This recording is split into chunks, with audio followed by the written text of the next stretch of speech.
তীব্র গরমে এখন স্কুল ছুটি। গত কয়েক দশক আগে পর্যন্ত এই সময়টা ছিল দারুণ আশ্চর্যের।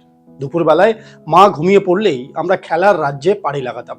কখনো কখনো বিকেল বেলায় কারোর বাড়িতে আম পাড়তে যাওয়া বা পাশের পাড়ায় খেলতে যাওয়া। আবার কেউ কেউ এই সময়টাতে মামার বাড়ি, পিসির বাড়ি, যে কোনো আত্মীয়র বাড়িতে চলে যেত এবং সেখানে একটা পেল্লায় ছাদ পেলে বা বাড়ির সামনে একটা বড় উঠোন পেলেই সেখানেই আমরা বানিয়ে ফেলতাম আমাদের ক্রিকেটের পিচ।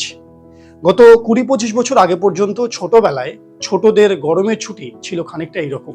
বা কখনো কখনো টিভির সামনে বসে নানান ধরনের অনুষ্ঠান দেখা, যার মধ্যে অন্যতম ছিল ছুটি ছুটি।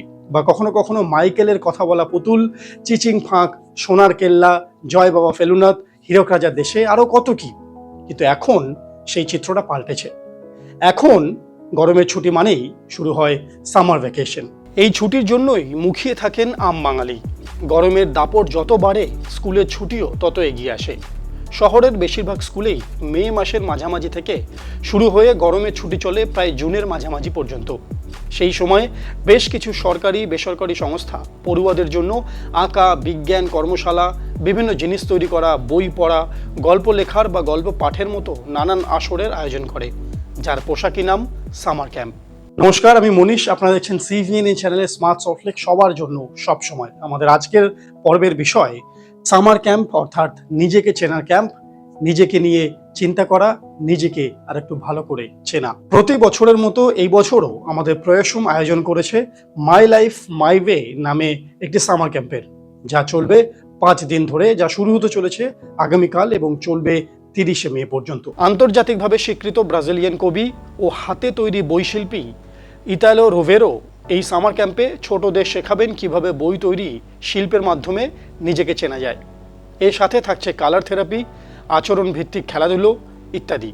থাকছে কবিতা, নিজেকে নিয়ে চিন্তাভাবনা, সৃজনশীলতার মাধ্যমে নিজের অন্তর্জগৎকে আবিষ্কার করা এবং নিজের হাতে বানানো বইই হবে এবারের প্রয়াসমের সামার ক্যাম্পের মূল বিষয়।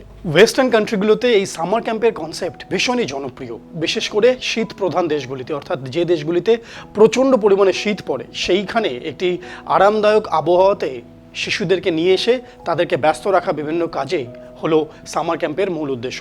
এখন প্রশ্ন হলো, আমাদের এই তীব্র গরমের দেশে হঠাৎ এই সামার ক্যাম্পের প্রয়োজনীয়তা কোথা থেকে এলো?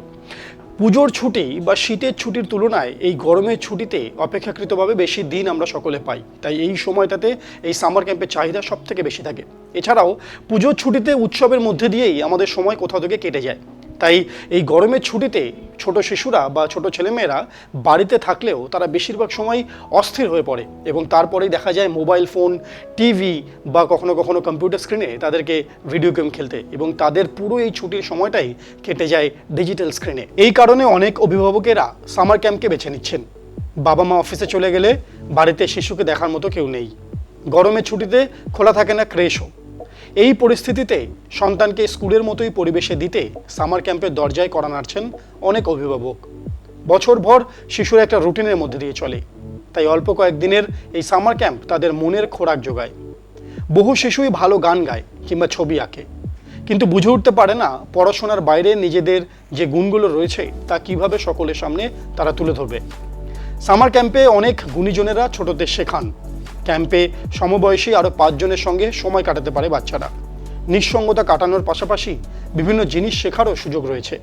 সামার ক্যাম্পে অন্য শিশুদের সঙ্গে ভালো সময় কাটে প্রত্যেকটি বাচ্চার, তাই অনেক বাবা মা ছোটদের পছন্দ মতো বিভিন্ন বিষয়ের উপর চলা সামার ক্যাম্পে বাচ্চাদেরকে নিয়ে যান। ক্যাম্পগুলিতে যোগদান করে 5 থেকে 15 বছর বয়সী ছেলেমেয়েরা, এবং এই ক্যাম্পগুলিতে চলে নাচ, গান, আঁকা, কবিতা থেকে শুরু করে কোথাও কোথাও আবার ম্যাথ সায়েন্সের বিভিন্ন রকমের সেকশন, আবার কোথাও কোথাও দেখতে পাই আমরা নেচার নিয়ে আলোচনা। এর সঙ্গে সঙ্গে আবার কোনো কোনো ক্যাম্পে থাকে কুকিং সেশন, তার সঙ্গে থাকে বার্ডস কী করে আমরা চিনব, তাদের আওয়াজ, তাদের প্রকৃতি, এবং তার সঙ্গে সঙ্গে বিভিন্ন রকমের জীবজন্তু নিয়েও চর্চা থাকে এই বিভিন্ন ক্যাম্পগুলিতে। এর সাথে থাকে আরও অনেক কিছু। গত কয়েক বছরে এমন ক্যাম্পে যোগ দেওয়ার প্রবণতা চোখে পড়ার মতো বেড়েছে। ক্যাম্পে আসার খরচ যেহেতু খুব বেশি নয়, তাই এখানে যোগ দেয় বাংলা ও ইংরাজি এই 2 মাধ্যমের ছেলেমেয়েরা। ফলে সমাজের বিভিন্ন শ্রেণীর ছেলেমেয়েদের মধ্যে একটা আদান প্রদানও ঘটছে। অন্য বাচ্চাদের সাথে সরাসরি কথা বলা, টিম বিল্ডিং বা সবাই মিলে একসাথে কাজ করা এবং নতুন বন্ধু তৈরির ফলে সামাজিক মেলামেশা বেড়ে ওঠা। খোলা মাঠে বা প্রকৃতির মাঝে সময় কাটানো ছোটদের মানসিক চাপ কমায়। এবং শারীরিক ও মানসিক সুস্থতা নিশ্চিত করে। প্রায় অনেক সামার ক্যাম্পেই কিছুটা সময় ধরে হলেও প্রকৃতিকে চেনানো হয়। ছোটদের নিয়ে হাঁটতে হাঁটতেই চেনানো যায় বিভিন্ন ধরনের গাছগাছালি, প্রজাপতি, পাখি। বেশিরভাগ বাচ্চারাই ছুটি পেলে সারাদিন টিভি বা কম্পিউটারের সামনে বসে থাকে। চলতে থাকে একের পর এক কার্টুন, ভিডিও গেম। বর্তমানে স্ক্রিন আসক্ত ও গ্যাজেট নির্ভর জীবনে সামার ক্যাম্পগুলি এক দারুণ ডিজিটাল ডিটক্স হিসেবে কাজ করে, অর্থাৎ মোবাইল আর টিভি দেখা কিছুটা হলেও কমিয়ে দেয়। এর মাধ্যমে বাচ্চারা রোজকার জীবনের একঘেয়েমি থেকে বেরিয়ে আসতে পারে। ক্লিনিক্যাল সাইকোলজিস্টরা জানিয়েছেন যে এই সামার ক্যাম্পে যখন কোনো বাচ্চা অংশগ্রহণ করে তাতে বেশ কিছু পজিটিভ দিক রয়েছে। যেমন যখনই কোনো বাচ্চা এই সামার ক্যাম্পে অংশগ্রহণ করছে তার কাছে ওই সময়টুকু একটা বড় সুযোগ বেশ কিছু জিনিসকে নিজের মধ্যে রপ্ত করার। যার প্রথমেই রয়েছে, যখন সে নিজের স্কুলে একটি কম্পিটিটিভ মাইন্ডসেট বা এনভায়রনমেন্টে একটা লম্বা সময় ধরে থাকে বা রেগুলার পড়াশোনা থেকে বেরিয়ে এসে ওই সামার ক্যাম্পের কয়েকটা দিন সে অন্য রকমের ক্রিয়েটিভ কাজকর্মে যুক্ত হতে পারে। এর ফলে সেই সামার ক্যাম্পে যখন অন্যান্য স্কুলের ছাত্রছাত্রীরা আসে তাদের সঙ্গে বন্ধুত্ব তৈরি হওয়ার একটি সুযোগ, সামাজিক মেলামেশা এবং সবার সঙ্গে মিলে একসঙ্গে কাজ করা এবং খেলাধুলো করার সুযোগ পায় সেই বাচ্চাটি।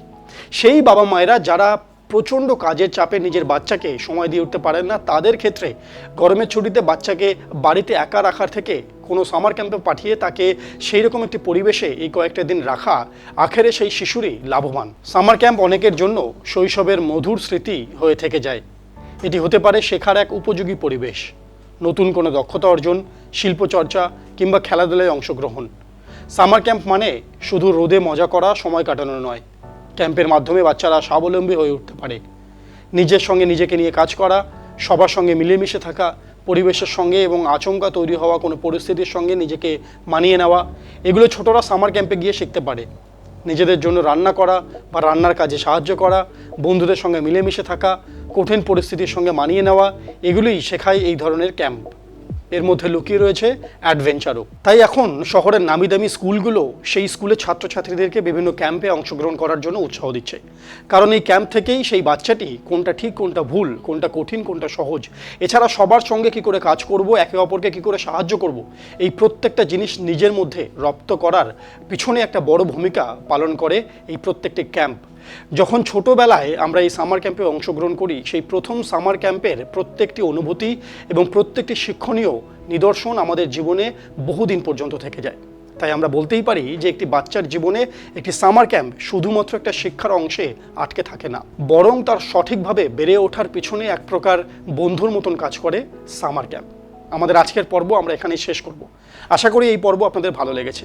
যারা শুনছিলেন, আপনারা যদি চান এই সামার ক্যাম্প, প্রয়াসমের summer camp my life my ওয়েতে নিজের বাচ্চাকে অংশগ্রহণ করাবেন, তবে দেরি না করে অবশ্যই যোগাযোগ করুন প্রয়াসমকে। এবং যদি আপনাদের কোনো এইরকম স্মৃতি থেকে থাকে আপনার সামার ক্যাম্পের, তাহলে অবশ্যই তা আমাদেরকে কমেন্ট বক্সে লিখে জানান। এবং দেখতে থাকুন CVNN চ্যানেলে স্মার্ট সল্টলেক, সবার জন্য সব সময়। নমস্কার।